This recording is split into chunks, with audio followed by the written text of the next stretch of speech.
Okay, I want to state which, if any, of these sets of triangles represent congruent triangles. Let's start here with the first one. I notice that I have two pairs of sides that are congruent, and then I have this third side that is shared. Since this third side is shared, it has to be congruent to itself. So therefore, these two triangles are congruent because of side, side, side.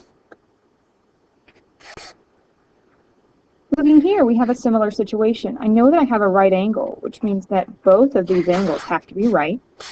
And we have a shared side, so that shared side is congruent to itself. So looking at what we have, I have a right triangle. I know the hypotenuses are congruent, and one pair of legs are congruent. So these two triangles are congruent because of hypotenuse leg. In this particular picture, it appears that we have two pairs of congruent sides.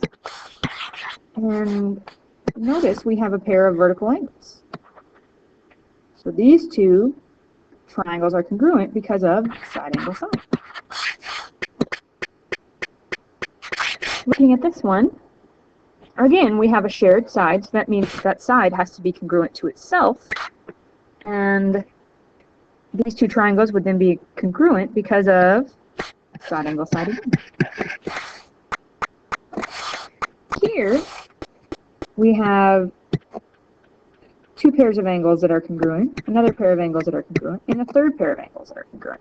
But I know nothing about the sides.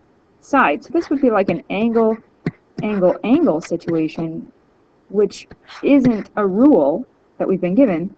So I can't assume that these triangles are congruent.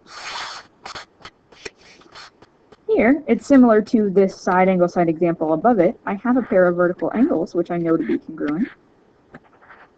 So these two triangles are congruent because of angle, side, angle.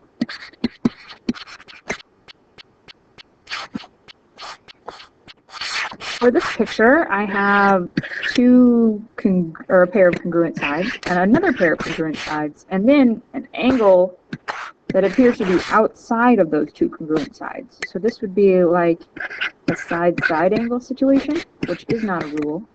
So these triangles would not be congruent.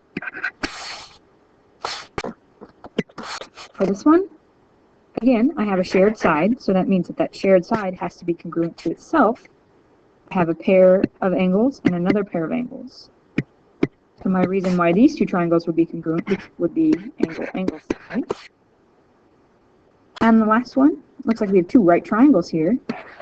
These two legs are congruent, and the hypotenuse is a shared side between the two triangles, so this would be another hypotenuse leg theorem.